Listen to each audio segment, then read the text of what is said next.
Hi everybody, my name's Kingnusmi. It's been about 5 or 6 months since I've talked about anything Creepshow related on the channel, so I think it's about time we revive that series. And what better episode to revive it than Season 2's Night of the Living Late Show. It's an episode that is, well, it's something, that's for sure. At least it has Justin Long in it, so that's awesome. But before we get into the episode, most people know Creepshow from the pretty great 2 movies that were made in the 80s, and those are the only 2 that exist. We don't talk about that other one. We pretend it's not there. But a surprising amount of people aren't aware that there was a short-lived TV series that lasted for 4 years and 4 seasons. The show was mostly loved by fans, and it has some of the best practical effects and coolest monsters, including werewolves, zombies, scarecrows, surprisingly cute aliens, and some more unique monsters like a queen bee or even a flower. Today we're going to take a look at Night of the Living Late Show, the 5th episode of the 2nd season. It was directed by the show creator Greg Nicotero, and if you somehow don't know who he is, Greg Nicotero is an incredible special effects artist who's done work on so many movies and TV shows. You've seen his work if you've watched The Walking Dead, Battle Angel Alita, The Haunting Hour movie, Scream, or most importantly,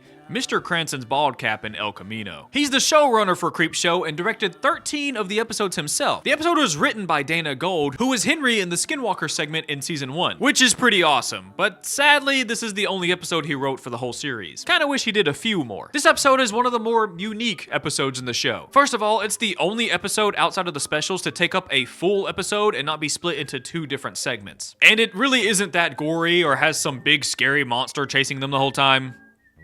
Kinda. Instead, it focuses more on the obsession some people have with technology and our main character inventing a way to literally put himself into old movies, and he gets a little too attached to the characters in said movie. But I don't want to spoil too much of the episode because we're about to talk about it. This episode also has a lot of fun Easter eggs and references to really old movies, so it should be a fun video, and I've definitely talked enough, so let's quit yapping and get into the episode. The episode starts with the creep stealing a VR headset from a dead guy. Well, I guess he's not going to be using it anymore anyways. He loads into a video game version of the 1968 movie Night of the Living Dead, which was made by George A. Romero, who made the original Creepshow movies along with Stephen King. Right when he loads in, the creep is faced with 3 gravestones, each with names of characters from the movie. As the creep chooses which of the 3 he wants to play as, each gravestone says an iconic line from the movie. They're coming to get you, Barbara. I'll drag you out in invincible space. Well, it's 8 o'clock and it's still light. The creep chooses Barbara, and they pretty much just recreate the whole opening scene from the movie with her kneeling at her dad's gravestone when she's attacked by a zombie. Except in the VR game, she pulls out a revolver and starts blasting the zombies around her. She escapes to her car just like in the movie, but sadly the creep wasted all his ammo and gets a very quick game over. Then we move on to the pretty awesome comic cover for this episode, and through the comic pages you can briefly see some covers to the other episodes in the show. One being The Companion with the scarecrow that I've talked about on this channel before, and the other Survivor type, which I haven't talked about or even seen yet, actually. And there is another one right here, but I can't tell what it is. I tried comparing it to every other episode in season 1 and 2, and I just couldn't find one similar. Then we finally move on to the introduction paragraph, so sit down and get your skull-shaped popcorn ready. It's about to get crazy. Hi, gang. Pull up a chair and make some popcorn. Dude, I just said that. Because today you're in for a ride of your life. Which of the bravest among you are ready to immerse yourselves in a delightful dreary ditty in which a man's cinematic lust will earn him a guest spot on the Night of the Living Late Show? Then we fade into the show and meet our main character, Simon, played by Justin Long. Simon is a very smart guy, and he has been spending all of his time working on a machine called the Immersipod to put you inside your favorite movies. And this is his first time booting the machine up, and I gotta say, it does look pretty sweet, but also kind of like a death contraption. All I can picture is the scene from Final Destination. Is it gonna cook me? Am I gonna cook in there? Simon hops into the machine and it automatically closes on him and slides a VR headset over his head. He chooses from a bunch of movies, including Night of the Living Dead, as well as one called The Cyclops with 3 Eyes, which isn't an actual movie.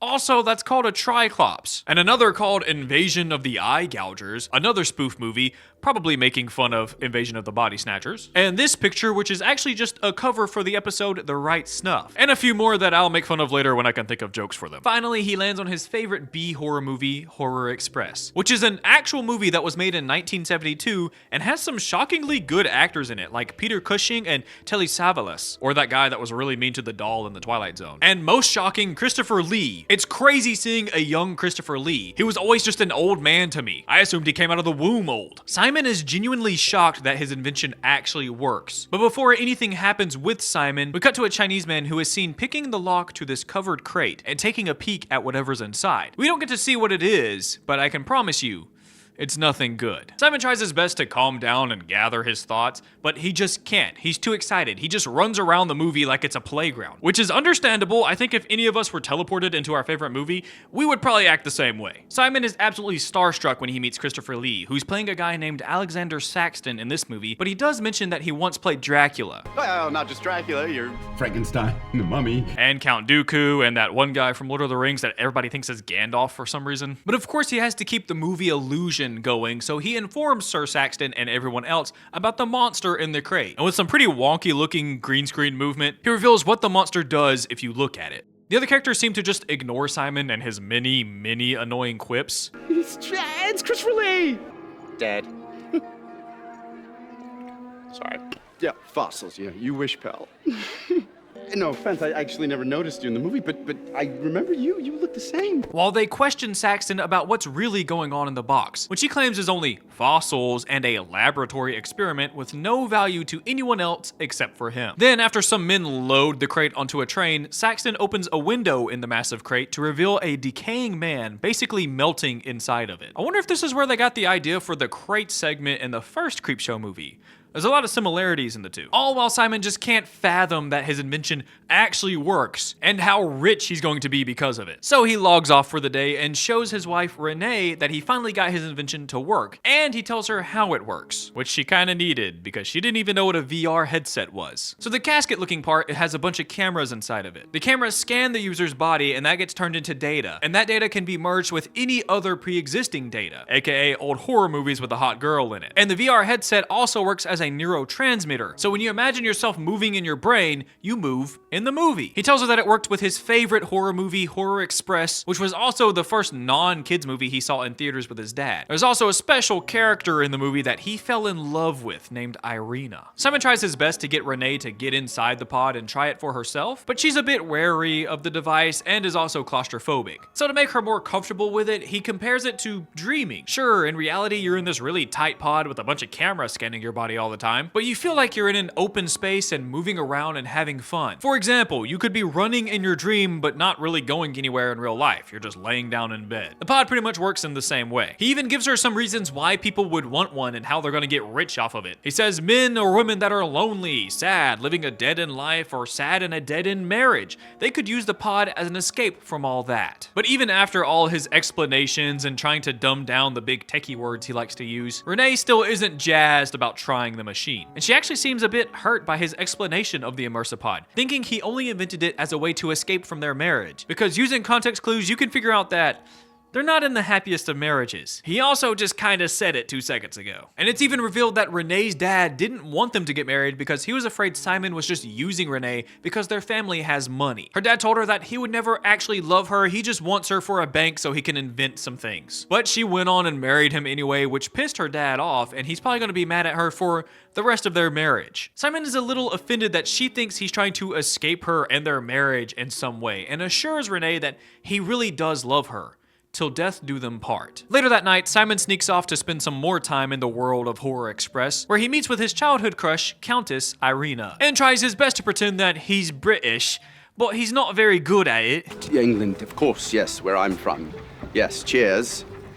He does shout out Edgar Wright though, so that's pretty cool of him. He does manage to get Irina alone because they meet in the storage room of the train and her dog can sense the monster in the crate and it just kept yapping and barking at it. So they decide to go somewhere more peaceful. But that's when we leave them two to do what they want. And we watch as the monster comes to life and breaks the chains to the crate and tries to open it. Luckily, this guy named Malatero is able to hold the monster off for a second until he catches a glimpse of the monster's piercing red eye. Malatero begins to panic and his eyes begin to bleed, and before he knows it, he's blind, bleeding out of every hole in his face as he falls to the floor dead. Quite the horrifying death, honestly. Back in the real world, Renee wakes up in the middle of the night to find Simon missing. And the next morning, she waits on him to finish with his immersopod and asks him what time he got up because she knows he's been up for a while. He just straight lies to her and tells her that he barely beat his alarm this morning and he's been working for a while. But I'm sure she's used to his little white lies like that, so she just ignores it and says that they should celebrate that he finally finished his invention. And she books reservations to a restaurant that they would go to before they got married. But Simon just lazily agrees with her and doesn't even finish their conversation before walking away and going to sleep. Luckily, she doesn't angrily wake him up like I would have done. She just leaves him a nice little note telling him that she's going to go buy a new dress for their dinner date. And when Simon sees this note, he excitedly gets out of bed and puts on a nice suit. But he's not excited about his date with Renee. No, he hops back into the immersopod because he has a virtual date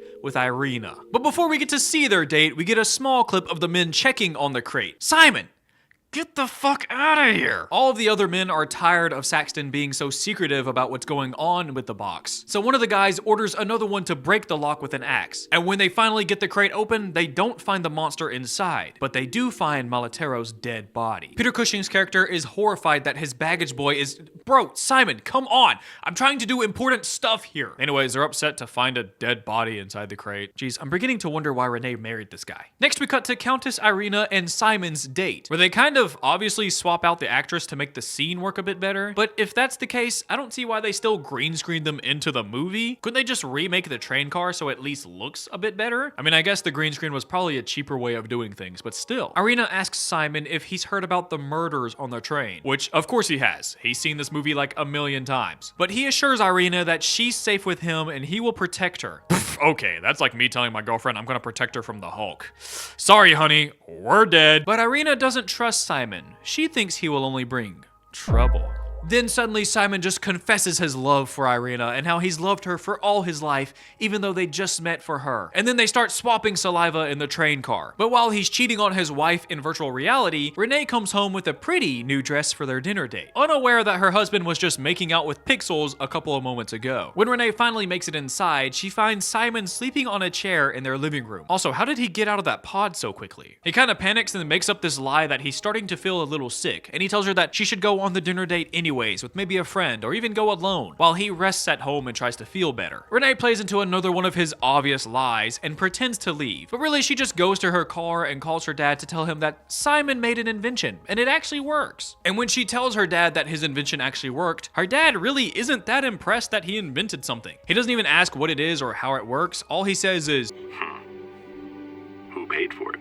and when she tells him that not everything's about the money, his only question is, You sure about that? And this scene is honestly really kind of sad for me because you can really tell that Renee wants to stay in this marriage and she wants to be happy for Simon. She's doing all the right things to fix their marriage, but Simon just keeps kind of blowing her off like she's the side chick. And this little interaction pushes Renee to actually investigate her husband. Instead of going to the dinner reservations, she goes back inside and doesn't find him resting in the bed like he said he would be. He is actually butt naked in his immersopod, which I can only assume means he and Irina are doing the dirty. But do you really have to be butt naked in the pod? You're just giving all those cameras full frontal, dude. No one wants to see that. Now that Renee has solid proof that he's been lying to her this whole time, she decides it's time for her to get some revenge. She waits for Simon to be asleep and then she conquers her claustrophobia and goes inside the pod herself. In the movie, we see that Peter Cushing's character, Dr. Wells, is examining Malatero's body. He takes off the top of his skull where he finds that his brain is completely smooth, almost as smooth as Walter White's bald cap. Of course, having a smooth brain means that Malatero was sucked dry of all his memories and all the information his brain had. But while they do that, Renee finds Irina and her husband in another train car. She tells him that Irina has been sleeping with her husband, Simon. But Irina isn't going to take anything from a random woman she's never met or seen before, and she tells her, He will never be yours. And slaps Renee across the face. Also, she just admitted to actually cheating on her husband with him right there. Renee chases Irina throughout the train as Irina is shouting insults at her, but Renee stops in the room with the crate and the dead body. She's tired of running around this train, chasing a woman that she hates in a movie that she hates, and she doesn't ever want to come back in this immersopod. But that's when the monster grabs Renee and tries his best to kill her. Luckily, Renee has an easy escape from the beast and makes it out alive. But her eyes are bleeding in real life like they were in the movie. So that means whatever happens in the movie will happen to the person in real life. The next morning, Simon wakes up and finds that Renee cooked him a nice breakfast, and she also mysteriously has all kinds of tools laid out on the table. She claims that the sink was leaking, so she tried to fix it, but she offers that Simon sit down and eat some breakfast with her. But he says he's very busy with the pod, so he'll just have some coffee, and then he tries to walk away without taking the coffee. Renee calls him out for this to see if he will lie to her again, which he does, of course. So he hesitantly grabs the coffee from her, but doesn't drink it. He sets it down in his room and boots up the immersipod again and heads back in to hang out with his real love, Irina. But little did he know, Renee spent all night figuring out the immersipod and how to control it. And she figured out that she could control which movie is selected from the outside. And she makes him go into Night of the Living Dead instead of Horror Express. Also, there's some more Easter eggs here. 2 more Creepshow comic covers can be seen right here. This one being my favorite segment, Model Kid. And the one right next to it is the cover for the episode Pesticide. Also, critter looking That's all I got. That's all I thought up. Guys, I need help. I'm running out of jokes. When Simon is teleported into Night of the Living Dead, he really isn't sure what's happening at first, but he doesn't plan on sticking around very long, so he tries to leave, but right before he can press the button, Renee cuts off his thumb in real life using the garden shears on the table. And from what we learned just a few seconds ago, whatever happens in real life happens in the movie, whatever happens in the movie happens in real life. And with no thumb, Simon is trapped in the zombie movie until his eventual demise, as Renee listens to his cries for help from right outside the pod. Then we teleport back to the creep still playing that game, Night of the Living Dead, but this time he travels through all the movies, starting at the famous farmhouse in Night of the Living Dead, and then using a helicopter to go to the mall from Dawn of the Dead, and then going down the cargo elevator that is in Day of the Dead. And then it ends when the creep is blindsided by an actual zombie outside of the game. I gotta say, the scenes are cool and all, but my God, is the CGI atrocious. Looks like a Dave & Buster's arcade cabinet zombie game, but worse somehow. How does that happen? But that's the end of the episode. I honestly really like this episode. I know most people are like on the fence for it. Some people think it's really bad. Some people think it's really good. I personally think it's just a really fun and a kind of cool idea for an episode. And I would be lying if I said I didn't want one of those immersipods for myself. This thing is awesome. I am a bit confused on how it works though. Like, does the movie work in movie time when you're inside of it? Or does it work in real time when you're inside of it? Like, Simon goes into the movie over a few days, and it seems like time passes a bit slower inside the movie when he's inside of it. Also, when the movie ends, does it just restart from the beginning? If that's the case, then Simon would have to try and woo Irina over and over and over and over, and after a while, it's gonna get pretty annoying and not worth it anymore. I just wish they kind of explained how the pod worked a bit more. I do like that whatever happens in the movie happens to you in real life. Like, imagine being in Friday the 13th and Jason sneaks up on you and stabs you in the face or something, or harpoons you in what's supposed to be a really cool 3D scene but just looks kind of wonky because no one wears 3D glasses in their living room. It would make you a bit more careful when you're inside those movies. But knowing that death is possible if you go into a movie, why would you go into a horror movie? I think going into movies like The Truman Show, Labyrinth, Kung Fu Hustle, something that would be kind of fun to immerse yourself in and also live? I also kind of wonder what would happen if you jumped into an animated movie like The Lion King or Spirited Away. Would it be like a Space Jam situation where I'm just a regular dude hanging out with animated characters? Or would I be turned into an anthropomorphic animal? If so, can I please be a rhino? I love rhinos. Okay, that's enough about the immersipod. There are moments in the episode where the green screen and CGI look really horrible. The lighting was just really off sometimes, or Simon just looks so out of place in some of the scenes. They also just added him in some scenes where I felt like he really didn't need to be there. But it's very easy to shit on bad green screen and CGI. But there is actually a behind the scenes video of them making this episode and seeing how they accomplished this episode by removing characters from the original film, as well as creating faces for some background characters who were covered in the original movie. It's actually kind of awesome to see how much work they put into the episode. They also had to recreate some set pieces from the movie so things could be interactable, like the crate and this door. But that still begs the question, why didn't they recreate the train car scene and just made that look a lot better? Come on, guys, you already did it 2 times. But that video is honestly really cool. You should definitely check it out if you haven't seen it. I just like behind the scenes stuff, so if you're interested, I'll put it here somewhere, wherever the freaking thing is. I obviously enjoy this episode. It feels very campy to me, and everyone loves a bit of camp in their horror movies and shows. I also like how they make Simon almost likable, but also so unlikable. Like, you don't feel bad when he dies, but he was entertaining when he was alive at least. He's just a super dorky guy that basically nerds out for most of the episode because he's in his favorite movie boning his childhood crush, which we would all be hyped about that. Don't act like you wouldn't be. But out of every movie you could choose, you choose a B movie that no one remembers from the 70s?